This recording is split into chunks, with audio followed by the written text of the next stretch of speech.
Damos inicio a la última clase del año del curso de actualización bibliográfica de cirugía percutánea. El tema que vamos a tratar hoy es tratamiento percutáneo de las colecciones abdominales, un tema bastante complejo e interesante por la cantidad de presentaciones que nos podemos encontrar en diferentes pacientes, y por eso vamos a actualizar un poquito este tema. Vamos a dividir la clase en tres partes: antes de realizar el drenaje, durante, o sea, en el momento en que vamos a realizarlo, y posteriormente, cuando ya terminamos de realizar el drenaje. Estas tres partes constan básicamente antes, qué vamos a drenar, qué tipo de colecciones nos podemos encontrar, cómo vamos a darle al paciente la seguridad que requiere para realizar este tipo de procedimientos y dónde vamos a realizar el procedimiento. Mientras realizamos la intervención, qué tipo de anestesia podemos utilizar, qué materiales vamos a necesitar y cuáles son las técnicas que podemos realizar. Y posteriormente, cómo vamos a manejar el catéter, cómo sería la evolución favorable de un paciente, cuáles son las complicaciones que se nos pueden presentar y cómo son en general los resultados de este tipo de intervenciones. Para saber qué vamos a drenar, tenemos que saber qué es una colección, qué es un absceso. Es una colección líquida, infectada, que se encuentra en el interior de la cavidad abdominal. Tenemos diferentes presentaciones, como por ejemplo abscesos hepáticos, abscesos esplénicos, abscesos posoperatorios, generalmente que se presentan después de cirugías digestivas o biliares, abscesos peridiverticulares, que cuando son tratados pueden servir como un puente a una cirugía, evitando la resección del colon, o para resolver una infección del paciente. Y colecciones pancreáticas también se pueden presentar, que son bastante más complejas por las presentaciones que pueden tener, y pueden haber diversas colecciones. Acá tenemos algunas imágenes de las colecciones que podemos encontrar: abscesos hepáticos por tomografía, abscesos esplénicos, abscesos posoperatorios. Este es un paciente que cursó con una apendicitis. Situaciones para evaluar a ver si tenemos que realizar o no un tratamiento percutáneo. Pacientes que presentan ascitis tabicada, como podemos ver en esta imagen ecográfica y en la tomografía, colecciones posoperatorias asintomáticas y pequeños abscesos de 1 a 2 centímetros. ¿Por qué hablamos de estas situaciones? Básicamente porque para realizar un drenaje percutáneo de una colección tenemos que evaluar el paciente en su totalidad, no solo las imágenes, sino también ver clínicamente cómo está el paciente, si presenta fiebre, dolor, glóbulos blancos elevados, y si estas colecciones que se presentan están acompañados de esta clínica, podría requerirse una intervención. Si no es así, se podrían expectar. Al paciente, ¿cómo le damos seguridad? Primero, debemos tener un buen diagnóstico clínico moral, evaluar los glóbulos blancos, evaluar el paciente cómo se presenta clínicamente, con dolor, con fiebre.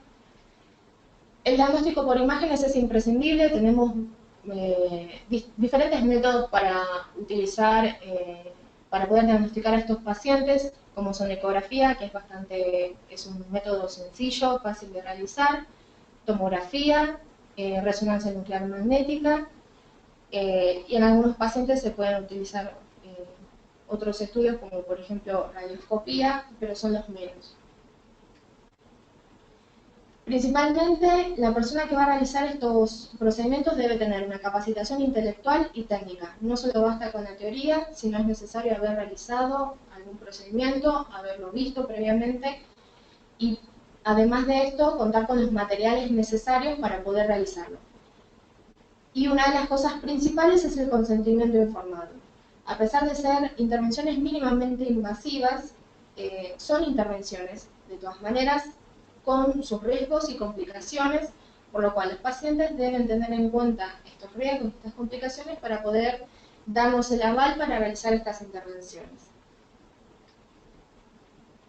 Las contraindicaciones en general en todos los pacientes son relativas. ¿sí? No existen contraindicaciones absolutas, sí algunas exclusiones, como por ejemplo pacientes con alteraciones graves de la coagulación, inestabilidad hemodinámica extrema, que el paciente nos denegue la autorización o que tengamos una ventana poco segura, es decir, que no podamos realizar el procedimiento sin atravesar algún órgano sensible. Y principalmente la mayor contraindicación es la alternativa quirúrgica, que sea un paciente que se presente con una patología que necesite de una intervención y por lo tanto el drenaje percutáneo no ayude demasiado. ¿Dónde procedemos? En cualquier lugar. En cualquier lugar que nos permita realizar el tipo de drenaje percutáneo que necesitamos.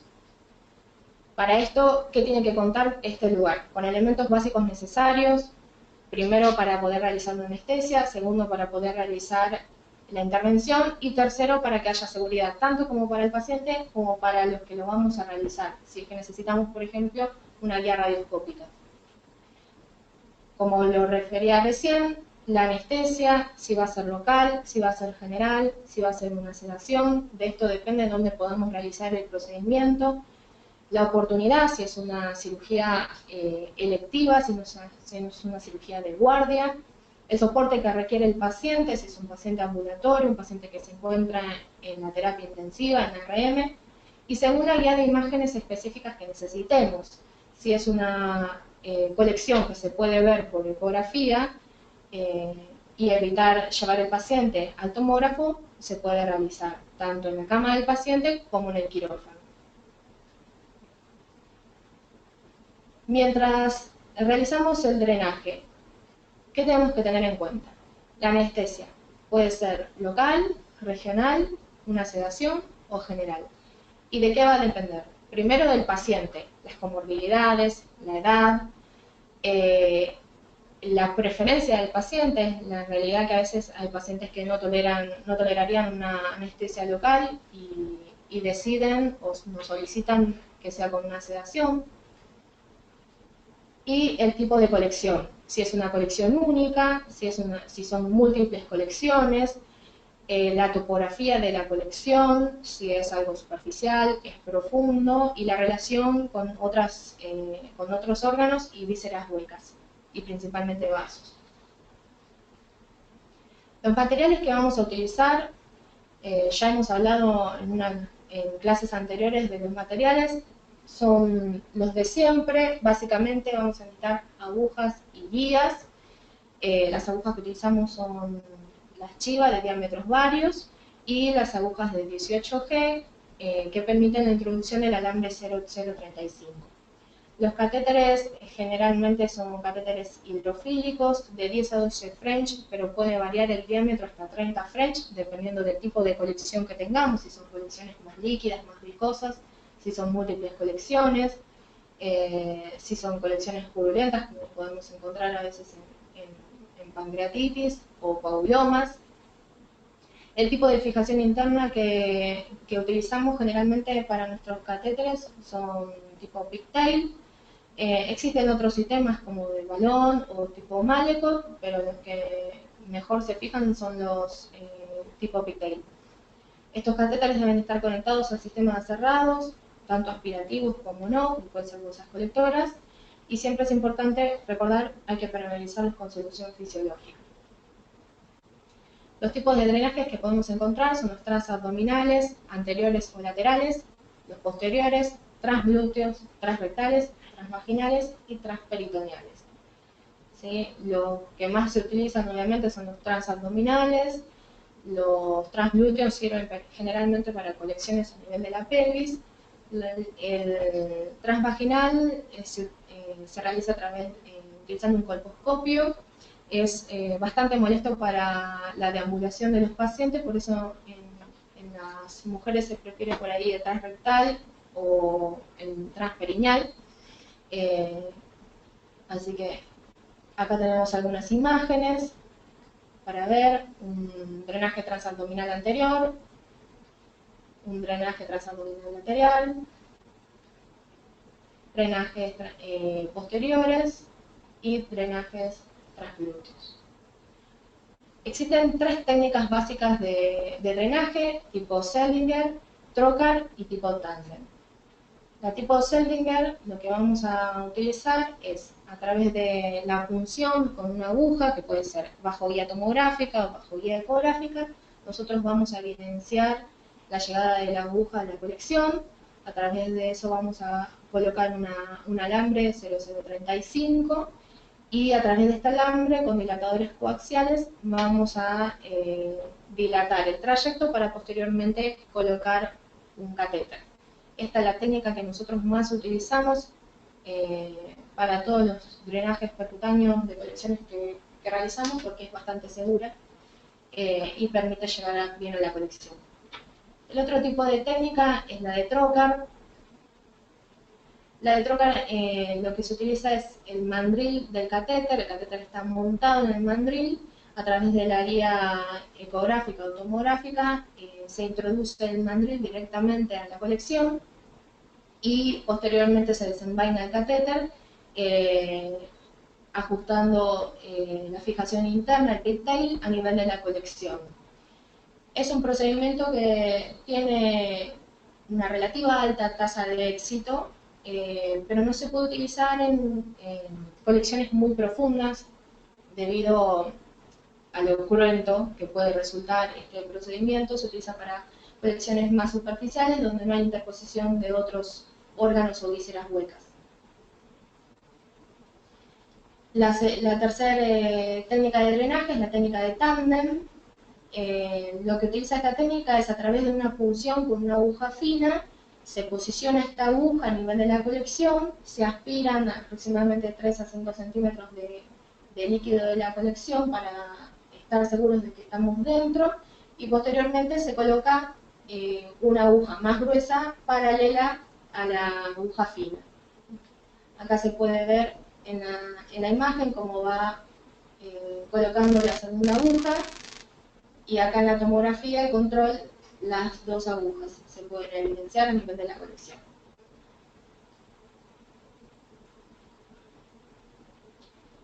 Para tener una guía básica de cómo se realiza un procedimiento, tanto en el quirófano como en la sala de tomografía, en la sala de rayos o a nivel de la cama del paciente, tenemos que tener en cuenta, como cualquier procedimiento quirúrgico, una esterilización, ¿sí?, de los campos, una buena técnica antiséptica, el paciente en posición, tener anestesia, haber decidido previamente si va a ser una anestesia local, regional o general. Posteriormente acomodamos la mesa de intervencionismo, colocamos el transductor en una funda estéril para poder utilizarlo, si es que vamos a realizarlo con una guía ecográfica, o se posiciona el paciente a nivel de la cama del tomógrafo, si es que lo vamos a hacer por tomografía. Lo bueno de la ecografía es que podemos realizarlo en tiempo real, que es fácil de trasladar, a nivel de costos es económica, y podemos ver la dirección de la aguja en tiempo real y realizar una visualización directa. Colocamos el transductor a nivel de la colección y bajo visión directa punzamos con una aguja a 45 grados paralela al transductor.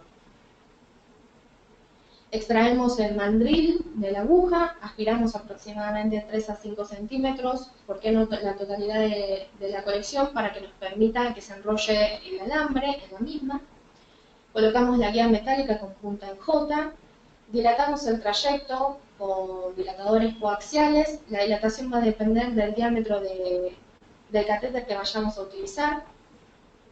Posteriormente colocamos el catéter hidrofílico y aspiramos para quedarnos tranquilos que está dentro de la colección, previo a fijarlo con la cola de pigtail. Posteriormente realizamos un control de la cavidad residual, tanto sea por ecografía o por tomografía. Y acá podemos ver algunas imágenes. Ecográficamente se ve la introducción de la aguja a nivel de la colección, cómo se aspira, luego de retirar el mandril, se aspira el líquido de la colección, el alambre dentro de la cavidad, y en un control tomográfico se puede evidenciar el catéter en la colección. Existen algunas colecciones complejas que presentan mayor complejidad técnica básicamente por la topografía en la cual se encuentran y las relaciones anatómicas con otros órganos que tienen. Estas generalmente son tres y son las subfrénicas, las colecciones retroperitoneales y las colecciones pélvicas. Las colecciones pélvicas tenemos varias vías para realizar un drenaje de una colección, que puede ser transrectal, transvaginal, transglútea o perineal. ¿Sí? Acá podemos evidenciar una colección drenada transrectal. ¿Qué es importante en este tipo de colecciones? Utilizar una guía tomográfica o ecográfica. Si se pueden asociar las dos, es mejor. Y en todas las colecciones pélvicas, previamente evacuar la vejiga para no lesionarla. En las colecciones retroperitoneales, que pueden ser a punto de partida de pancreatitis, a punto de partida de perinefritis o abscesos renales, las vías que tenemos son anterior lateral o posterior. ¿Sí? Acá podemos evidenciar una guía posterior. ¿Qué es lo que hay que tener importante en estos casos? Evitar atravesar el páncreas, el colon, vasos y los grandes vasos. Las ventanas posibles que podemos utilizar son hígado, estómago y en algunos casos asas intestinales cuando vamos a realizar solo una aspiración. Se puede realizar una guía tomográfica o combinada también con ecografía. Las colecciones subfrénicas son colecciones complejas básicamente por los recesos pleurales, ¿sí? Entonces estas colecciones se tienen que drenar. Si vamos a drenar por vía anterior, por debajo de la séptima costilla; si son por vía lateral o posterior, por debajo de la décima. ¿Por qué? Porque están los recesos pleurales y si nosotros los atravesamos podemos generar una complicación mayor de la que ya tiene el paciente. Las vías que utilizamos generalmente son la subcostal o la transperitoneal anterior o posterior, y para realizar el drenaje de estas colecciones debemos triangular las agujas, ir desde abajo hacia arriba. Acá podemos ver una colección tanto por vía ecográfica como por vía tomográfica. Luego de realizar el drenaje percutáneo, ¿qué tenemos que tener en cuenta? Primero, el manejo del catéter. Nosotros nos vamos a encontrar con un paciente que generalmente presentaba fiebre, glóbulos blancos altos, en algunos casos sepsis. Si el drenaje está bien realizado o funcionó, lo que vamos a encontrar es un paciente que a las 24 horas va a mejorar todo su estado, van a disminuir los glóbulos blancos, va a mejorar su sepsis, incluso el dolor. Y para ayudar a que este catéter siga funcionando, debemos permeabilizarlo diariamente. La permeabilización se hace primero aspirando con una jeringa y posteriormente se instilan aproximadamente 2 centímetros de solución fisiológica bajo técnica aséptica. Hay que contabilizar el débito y no solo la cantidad de líquido que drena el catéter, sino las características que drena. Según el consenso de infectología de la Sociedad Argentina en el 2009, que es el consenso para la prevención de la infección del sitio quirúrgico y la seguridad del paciente, los catéteres deben estar conectados a reservorios que sean estériles y cerrados, en lo posible que sean aspirativos porque evita la contaminación retrógrada, y se deben permeabilizar con técnica aséptica, es decir, con guantes estériles en lo posible. El retiro del catéter no es necesario que sea con guantes estériles, sí pueden ser con guantes de examinación. Y el manejo siempre de los catéteres cuando se desconecten al reservorio o haya que cambiar el reservorio, siempre debe ser con técnica aséptica y guantes estériles. ¿Cuándo podemos retirar un catéter? Primero tenemos que encontrarnos con un paciente que haya tenido una evolución clínica y humoral favorable. Si el paciente a las 24 o 48 horas de realizado el drenaje no tiene una mejoría sintomática clara, una mejoría clínica, hay que realizar algún estudio de imagen para evaluar si no hay una conexión residual o si hay algún problema con el catéter, si se desplazó. Generalmente se deja entre 7 a 10 días de colocado el drenaje para que pueda generar una fístula, un proyecto entre la colección y el exterior. Lo ideal sería que el débito diario sea menor a 10 o 20 mililitros y no tienen que ser purulentos. Por más que sean 5 mililitros, si son purulentos, hay que dejar el drenaje. Se puede realizar en algunos pacientes un control posterior, como por ejemplo la ecografía, que es un método sencillo, es un método que no irradia al paciente y se puede hacer rápidamente. En algunos casos, cuando reciban las colecciones, lo ideal sería, previo a la extracción del catéter, realizar un control tomográfico. Según la Sociedad Americana de Intervencionismo, los resultados de los drenajes percutáneos son muy buenos. En general, los pacientes presentan una resolución completa en el 85% de los casos. Lo bueno es que tienen escasas contraindicaciones absolutas. Es una cirugía mínimamente invasiva, con pocas complicaciones, que permite la resolución completa de la patología o un paso hacia una cirugía ayudándola a que sea favorable.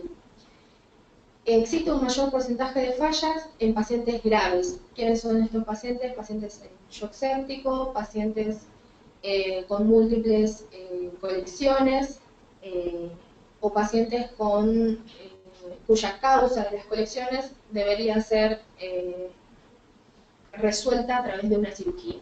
Estos son los pacientes que generalmente fallan en el tratamiento percutáneo. Las complicaciones, como dice Lazar, son generalmente igual o inferior a un 3% de los casos.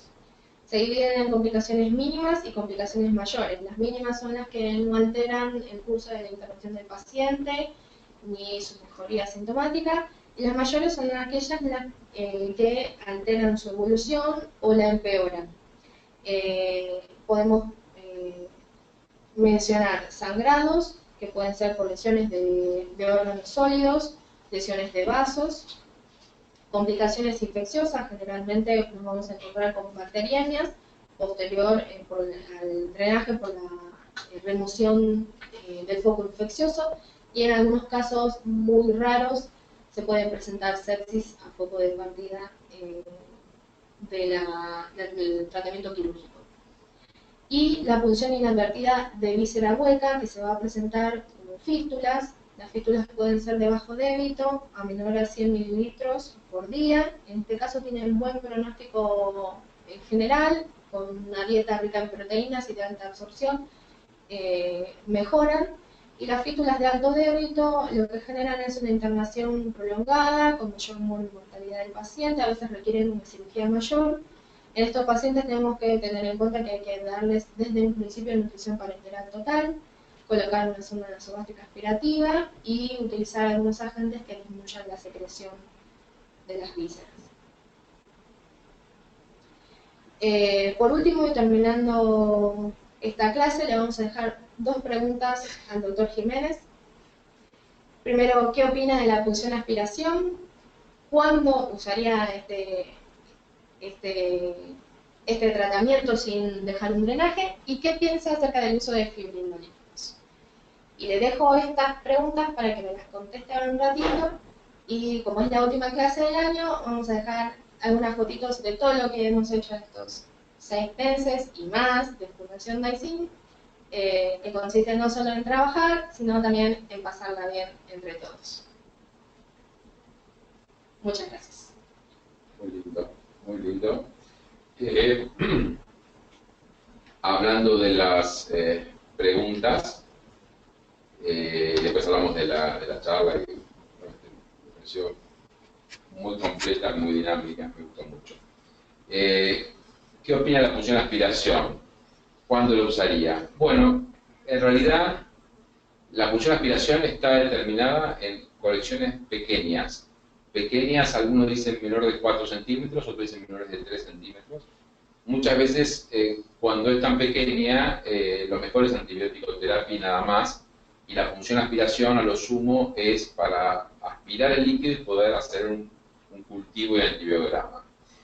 A mí no me gusta defender la punción aspiración y la verdad que nosotros lo hacemos muy poco, porque creo que es peligroso, sobre todo es peligroso en nuestro medio, cuando digo nuestro medio estoy hablando de Argentina, Latinoamérica, donde hay tantos problemas de catéteres, porque siempre me dio temor de que la gente pensara que se podía tratar por función-aspiración, entonces como no había catéteres iban a tratar todo por función-aspiración. El porcentaje de recidiva cuando se trata función-aspiración, colecciones más de 4 centímetros, es altísimo, es prohibitivo. Por lo tanto, la verdad es que la indicación sería para sacar en colecciones pequeñas líquidos para cultivo y en alguna localización muy compleja donde uno no tiene miedo que pueda estar atravesando un órgano tipo intestino delgado, donde puede hacerlo con una aguja relativamente fina, aspirar e irse. Pero tiene que ser la excepción y no la regla. En cuanto a la otra, ¿qué piensa acerca del uso de fibrinolíticos? La indicación de fibrinolíticos sería para colecciones muy complejas, colecciones hematomas, donde hay mucha fibrina, se usa mucho en tórax, en abdomen se usa menos. Nosotros tenemos un trabajo que está publicado con el doctor Miguel de Gregorio y otros autores, Horacio de Agostino y César Carnevale, y bueno, hay varios autores más, donde hicimos una comparación entre fibrinolíticos y drenaje sin fibrinolíticos, y si bien en abdomen, y si bien fue más rápido el tratamiento con fibrinolíticos, fue más caro y el resultado final fue el mismo. O sea que la verdad es que si bien a veces se puede usar, en general no lo utilizamos. Uno tiene que inyectar fibrinolíticos, cerrar el catéter 20 minutos y después abrirlo. Cuando no se puede usar los fibrinolíticos en órganos sólidos, en abscesos adentro del hígado o abscesos adentro del vaso, no se puede usar fibrinolíticos porque la posibilidad de sangrado es muy, muy alta. Algún trabajo ha aparecido que lo utiliza en páncreas, yo creo que en páncreas también es peligroso. Por lo tanto, la verdad que es interesante, pero yo creo que en los últimos 2 años no hemos usado nunca, y con un promedio muy alto de drenaje que hacemos. Entonces, en estas colecciones más complejas, como coagulomas, colecciones más organizadas, lo ideal sería colocar varios drenajes gruesos con lavados, no permeabilizar, lavados directamente. Totalmente. Yo creo que es más económico y más seguro poner más de un drenaje con la idea de poder lavar y aspirar, lavar y aspirar, aspirar. Los resultados son los mismos y más baratos. Y es seguro, por verdad que hemorragia es muy bajo. ¿Sí? ¿Preguntas? ¿Comentarios?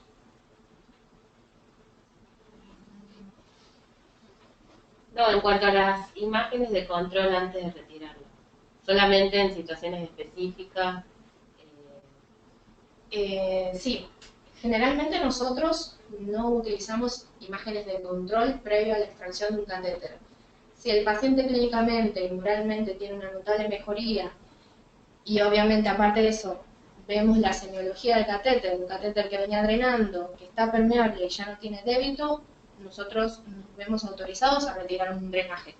Ahora, si nos encontramos con un paciente que recibió la colección, que requirió un nuevo drenaje con una colección compleja, una colección pélvica, retroperitoneal, un acceso hepático, lo ideal sería realizarle una imagen de control previo a la extracción del catéter. Si nosotros veníamos controlando al paciente con ecografía, se puede hacer una ecografía, y si era con tomografía, directamente una tomografía. Serían casos muy puntuales. ¿Algún otro comentario? Yo quería hacer un comentario, pues por ahí no se habló y creo que es importante como concepto. Si uno tiene una colección, la puede drenar como bien lo dijo Yamila, la puede drenar por ecografía, por tomografía o en casos más raros por radioscopía o resonancia. Pero ecografía y tomografía, una o la otra, o las dos combinadas,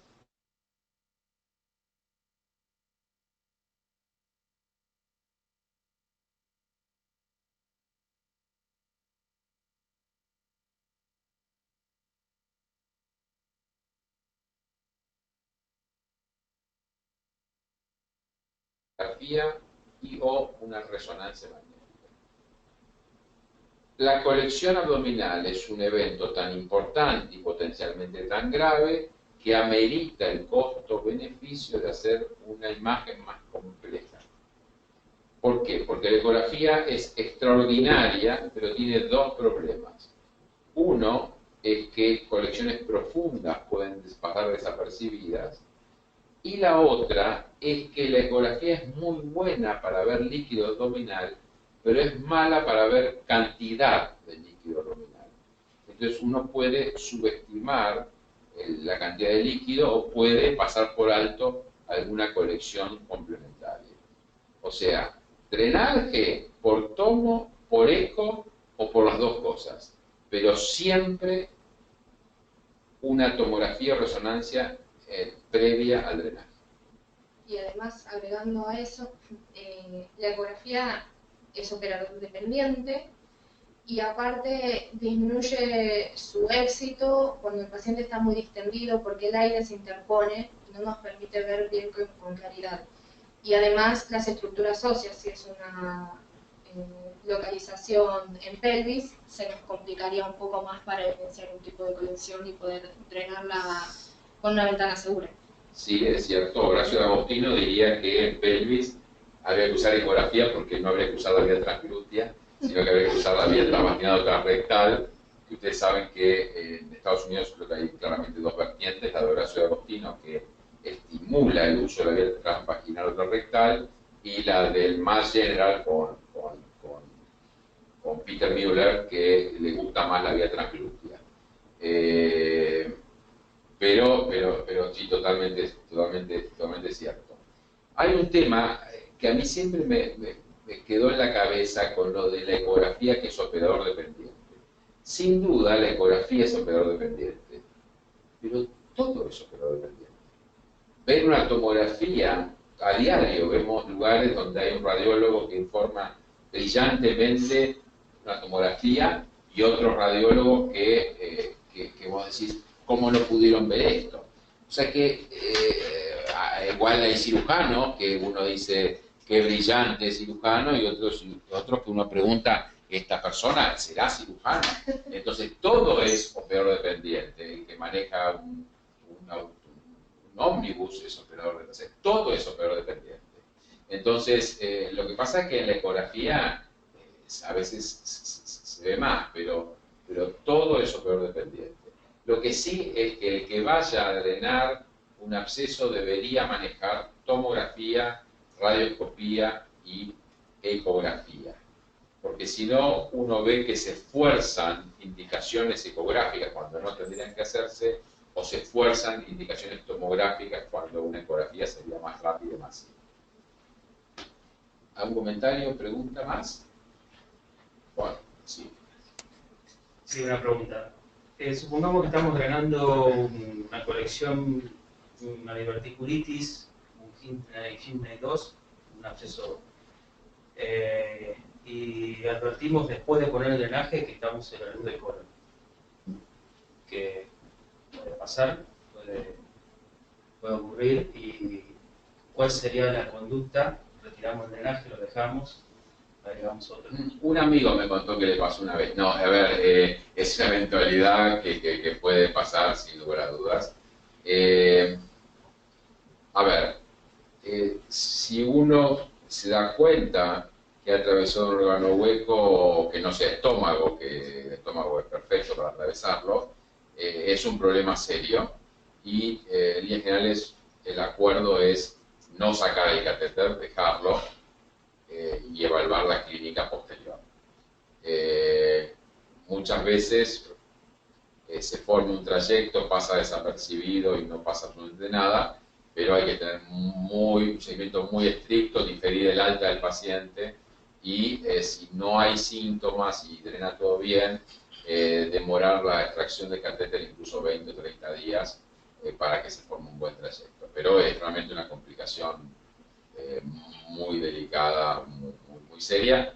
A ver, es una eventualidad más que una complicación, es una eventualidad de drenaje y hay que tratar de que sea lo más raro y más bajo en frecuencia posible, ¿no? pero a medida que uno va disminuyendo el índice de